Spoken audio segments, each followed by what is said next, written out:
मेरा नाम सिमरन है। मैं 24 साल की हूँ। जवान, बेबाक और बदन में ऐसी प्यास जो शादी के बाद भी कभी पूरी तरह बुझी नहीं।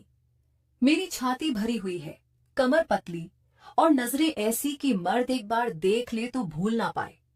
शादी रोहन से हुए सिर्फ 1 साल हुआ था। रोहन बहुत अच्छे इंसान है, लेकिन उनका बिजनेस उन्हें हमेशा बाहर रखता है।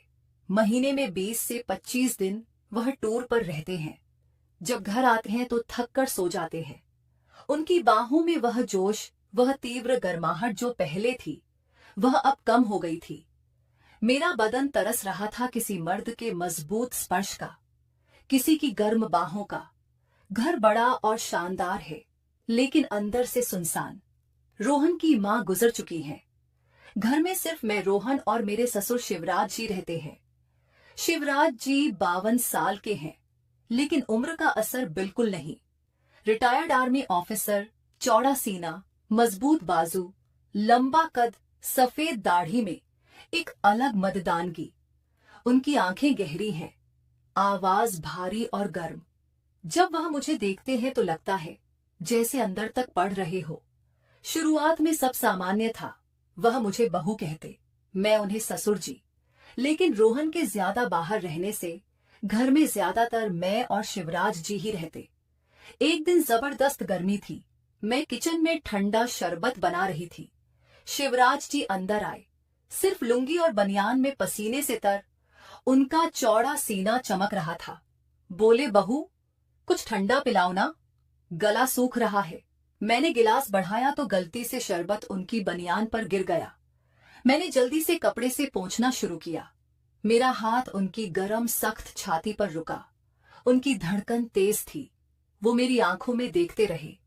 धीमी गहरी आवाज में बोले, बहू तुम्हारा हाथ भी तो बहुत गर्म है, या मुझे ही आग लग रही है? मैं शर्मा गई, लेकिन हाथ नहीं हटाया। उस पल में कुछ देर हम ऐसे ही खड़े रहे। उस दिन से उनकी नजरें बदल गईं। कभी किचन में पीछे से गुजरते हुए मेरी कमर पर हाथ रख देते, कभी रात को मूवी देखते वक्त मेरे बगल में बैठ जाते, कंबल के अंदर हाथ मेरी जांघ पर रख देते। कभी सुबह मेरे कमरे में आते और बेड के पास खड़े होकर मुझे देखते रहते, जैसे मुझे अपना बना लेना चाहते हो। मैं रोकती नहीं थी, क्योंकि रोहन की गैर मौजूदगी में मेरा बदन तरस रहा था। शिवराज जी की नजरें, उनका मजबूत बदन, उनकी गहरी आवाज, सब कुछ मुझे बेचैन कर रहा था। एक रात रोहन फिर टूर पर गए। घर में सिर्फ हम दोनों थे। उस रात रोहन फिर टूर पर थे। घर में सिर्फ मैं और ससुर जी थे। बारिश बहुत तेज हो रही थी, बिजली कड़क रही थी और अचानक पूरी लाइट्स चली गई। घर में घूप अंधेरा छा गया। मैं अपने कमरे में लेटी थी। दिल तेज धड़क रहा था, नींद नहीं आ रही थी। ससुर जी की वह नजरें, उनका स्पर्श, उनकी गहरी आवाज, सब याद आ रहा था। मेरा बदन सुलग रहा था, जैसे सालों की प्यास एक साथ उबाल मार रही हो। अचानक दरवाजा खटका। ससुर जी अंदर आए, सिर्फ एक पतली बनियान और लुंगी में। उनके बाल गीले थे, बदन पर बारिश की बूंदें चमक रही थी। वो बेड के पास आए और धीमी भारी आवाज में बोले, बहू नींद नहीं आ रही? अंधेरे से डर लग रहा है क्या? मैं बेड पर बैठ गई। बोली, नहीं ससुर जी, बस कुछ बेचैनी सी है। वो मेरे बगल में बेड के किनारे पर बैठ गए। कमरे में सिर्फ बाहर की हल्की रोशनी थी। उन्होंने मेरा हाथ पकड़ा और बोले, सिमरन मैं जानता हूं तुम क्या महसूस कर रही हो। रोहन तुम्हें वह नहीं दे पाता जो तुम्हारा हक है। मैं तुम्हारी आंखों में वह प्यास देखता हूं जो मुझे भी जला रही है। मेरा दिल पागलों की तरह धड़कने लगा। मैंने हाथ नहीं छुड़ाया। बोली, ससुर जी यह गलत है। वो मेरे और करीब सरक आए। उनकी सांसें मेरे चेहरे पर लग रही थी। बोले, गलत सही की परवाह कौन करता है बहू? जब बदन की आग बेकाबू हो जाए। मैं तुम्हें देखता हूं तो खुद पर काबू नहीं रहता। तुम इतनी गर्म हो, इतनी प्यासी कि मुझे रातें नींद नहीं आती। उन्होंने मेरा हाथ अपनी छाती पर रख दिया। उनकी धड़कन मेरे हाथ के नीचे पागलों की तरह धड़क रही थी। मैंने हाथ हटाने की कोशिश की, लेकिन वो नहीं हटा। वह मेरे कंधे पर सर रखने लगे। मैं रुक गई। उनकी गर्म सांसें मेरी गर्दन पर लग रही थी। बदन में सेंध दौड़ रही थी। कुछ देर हम चुप रहे, सिर्फ बारिश की आवाज और हमारी तेज सांसें। फिर वह मेरे कान के पास आए और फुसफुसाए, बहू बस एक बार मुझे कस के गले लगा लो, मैं तुम्हारी प्यास बुझा दूंगा। मैं चुप रही। वह धीरे से मुझे अपनी मजबूत बाहों में भर लिया। उनका चौड़ा सीना मेरे बदन से सटा हुआ था। मैंने भी आंखें बंद करके उन्हें कस के पकड़ लिया। उनकी छाती मेरे सीने से दब रही थी। दिल की धड़कनें एक दूसरे से टकरा रही थी। उनकी बाजू मेरी कमर पर कसी हुई थी, जैसे मुझे कभी छोड़ना ही ना चाहते हो। हमारी सांसें और तेज हो गई। वो मेरे बालों में उंगलियां फिराते हुए बोले, सिमरन, तुम कितनी नरम हो, कितनी गर्म। मैं तुम्हें पूरा महसूस करना चाहता हूँ। मैंने उनकी पीठ पर हाथ फेरा। वो और कस के मुझे दबाने लगे। उस पल में दुनिया सिर्फ हम दोनों थे। वो मेरे माथे पर, गाल पर, गर्दन पर होठ रखते गए। मेरा बदन कांप उठा। मैंने रोती हुई आवाज में कहा, ससुर जी, बहुत बड़ा है आपका, प्लीज आहिस्ता कीजिए, मैं मर जाऊंगी। वह रुके नहीं। उन्होंने मुझे और जोर से अपनी बाहों में कस लिया। हम देर तक एक दूसरे में खोए रहे, बहुत करीब, बहुत गहरा, बहुत तीव्र। उस रात के बाद मैं और ससुर जी एक दूसरे से दूर नहीं रह पाते थे। दिन में जब घर खाली होता, वो मेरे पास आ जाते। कभी किचन में पीछे से आकर मुझे अपनी मजबूत बाहों में जकड़ लेते और कान में फुसफुसाते, सिमरन, तुम्हारी यह प्यास मुझे भी जला रही है, मैं तुम्हें हर पल महसूस करना चाहता हूं। मैं शर्मा जाती, लेकिन उनकी बाहों में पिघल जाती। उनकी चौड़ी छाती मेरे पीठ से सटी होती। उनकी सांसें मेरी गर्दन पर लगती और मेरा बदन कांप उठता। एक दिन रोहन फिर 10 दिन के विदेश टूर पर गए। घर में सिर्फ हम दोनों थे। शाम को मैं नहाकर निकली। लाल रंग की पतली साड़ी पहनी थी, जो मेरे भरे हुए बदन से चिपक रही थी। बाल गीले थे, खुशबू फैली हुई थी। ससुर जी लिविंग रूम में बैठे थे। मुझे देखते ही उनकी आंखें जल उठी। वह उठे और मेरे पास आए। बोले, बहू, तुम आज मौत लग रही हो। मैं खुद को रोक नहीं पा रहा। मैंने कुछ नहीं कहा। वो मेरे सामने खड़े हो गए। उनकी नजरें मेरे चेहरे से नीचे सरक रही थीं। उन्होंने धीरे से मेरी कमर में हाथ डाला और मुझे अपनी तरफ खींच लिया। मैं उनके सीने से टकरा गई। उनकी बाजू मेरी कमर पर कसी हुई थी। वह बोले, सिमरन, मैं तुम्हें पूरा अपना बनाना चाहता हूं। तुम मेरी हो, सिर्फ मेरी। मेरा दिल पागलों की तरह धड़क रहा था। मैंने उनकी छाती पर हाथ रखा और बोली, ससुर जी, यह आग बहुत तेज है, मैं डर रही हूं। वो मुस्कुराए और मेरी गर्दन पर होठ रख दिए। उनकी गर्म सांसें, उनका स्पर्श, मेरा बदन सुलग उठा। मैंने उन्हें कस के गले लगा लिया। हम सोफे पर गिर पड़े। वह मेरे ऊपर थे। उनका मजबूत बदन मेरे बदन को दबा रहा था। उनके हाथ मेरी पीठ पर, कमर पर, जांघों पर फिर रहे थे। मैंने उनकी बनियान खींचकर उतार दी। उनकी चौड़ी छाती, सख्त मसल्स मेरे सामने थे। मैंने उनकी छाती पर होठ रख दिए। हमारी सांसें मिल रही थी। वो मेरे कान में बोले, सिमरन, तुम कितनी नरम हो, कितनी गर्म। मैं तुम्हें कभी नहीं छोड़ूंगा। मैंने आंखें बंद कर ली। हम बहुत करीब आ गए थे, बहुत गहरे, बहुत तीव्र। मैंने चीख कर कहा, ससुर जी, बहुत बड़ा है आपका, प्लीज आहिस्ता कीजिए, मैं मर जाऊंगी। वो रुके नहीं। उन्होंने मुझे और कस के अपनी बाहों में भर लिया। हम देर तक एक दूसरे में खोए रहे। बदन की आग चरम पर थी। वह पल इतना तीव्र था कि मुझे लगा मैं पिघल जाऊंगी। मेरी चीखें धीरे धीरे कराहट में बदल गई और फिर मजे की आवाजें कमरे में गूंजने लगी। उस शाम के बाद मैं और ससुर जी पूरी तरह एक दूसरे के हो चुके थे। रोहन के बाहर रहते हम हर पल एक दूसरे के लिए जीते। सुबह उठते ही ससुर जी मेरे कमरे में आते, मुझे बिस्तर पर ही अपनी मजबूत बाहों में भर लेते। दिन में जब मन करता किचन में, सोफे पर, छत पर हम करीब आ जाते। उनकी चौड़ी छाती मेरे बदन से सटी रहती।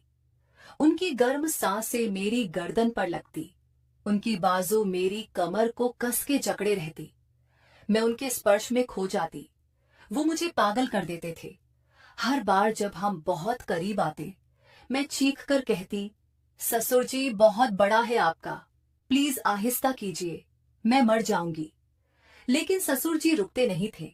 वह मुझे और कस के अपनी बाहों में भर लेते। मेरी चीखें धीरे धीरे कराहट में बदल जाती और फिर मजे की आवाजें कमरे में गूंजने लगती। वो रातें हमारे लिए स्वर्ग थी। मेरी सालों की प्यास ससुर जी की आंख से बुझ रही थी, लेकिन हर सुख के साथ डर भी बढ़ता जा रहा था। मुझे पता था कि यह रात ज्यादा दिन नहीं छुपेगा। पड़ोसी नौकरानी किसी की नजर पड़ सकती थी। फिर एक दिन वह हुआ जिसका डर था। रोहन का टूर अचानक खत्म हो गया। वो बिना बताए दोपहर को घर लौट आए। मैं और ससुर जी उस वक्त मेरे कमरे में थे। ससुर जी मुझे अपनी बाहों में लिए हुए थे। हम बहुत करीब थे, बहुत गहरे। दरवाजा खुला और रोहन अंदर आ गए। सब कुछ ठहर सा गया। रोहन की आंखें पहले हैरानी से फैली, फिर दर्द से भर गई, फिर गुस्से से लाल हो गई। वह चुपचाप बैग रखकर बाहर चले गए। कमरे में सन्नाटा छा गया। मैं रोते हुए ससुर जी से अलग हुई, कपड़े ठीक किए और रोहन के पीछे भागी। वो लिविंग रूम में बैठे थे, सर हाथों में पकड़े हुए। मैं उनके पैरों में गिर पड़ी और रोते हुए बोली, रोहन माफ कर दो, मैं कमजोर पड़ गई। तुम हमेशा बाहर रहते थे, मैं अकेली थी। ससुर जी ने वह खालीपन भर दिया। लेकिन मैं तुमसे प्यार करती हूँ। ससुर जी भी नीचे आए। उनकी आंखें नम थी। वो रोहन के सामने खड़े हो गए और बोले, बेटा गलती मेरी है। मैंने बहू की कमजोरी का फायदा उठाया। रोहन ने लंबी सांस ली। उनकी आवाज में दर्द था। बोले, सिमरन पापा, मैंने तुम दोनों पर भरोसा किया था। यह घर हमारा था, लेकिन अब यह भरोसा टूट चुका है। उस रात कोई नहीं सोया। घर में सन्नाटा था। सिर्फ मेरे रोने की आवाज गूंज रही थी। उस दिन के बाद घर में भारी सन्नाटा छा गया। रोहन ने हमें कुछ नहीं कहा। वो अपना बैग लेकर होटल चले गए। मैं और ससुर जी अलग अलग कमरों में बंद होकर रोते रहे। मुझे खुद पर गुस्सा था, शर्म थी, लेकिन ससुर जी की यादें भी बार बार आ रही थीं। उनकी मजबूत बाहें, उनकी चौड़ी छाती, उनकी गर्म सांसें, वह रातें, सब कुछ दिल में जल रहा था। 3 दिन बाद रोहन लौटे। उनका चेहरा पत्थर जैसा था। उन्होंने हमें बुलाया और बोले, सिमरन पापा, मैंने पूरी रात सोचा, मैं तुम दोनों को खोना नहीं चाहता। पापा मेरे पिता हैं, सिमरन मेरी बीवी, लेकिन जो हुआ वह भरोसा तोड़ चुका है। मैं तुम्हें माफ कर सकता हूँ, लेकिन भूल नहीं सकता।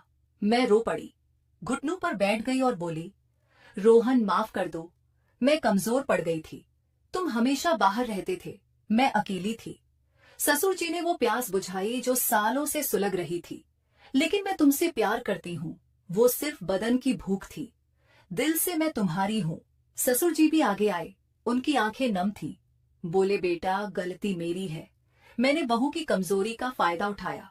अगर तुम चाहो तो मैं घर छोड़ दूंगा। रोहन ने लंबी सांस ली, फिर बोले, नहीं पापा, आप कहीं नहीं जाएंगे।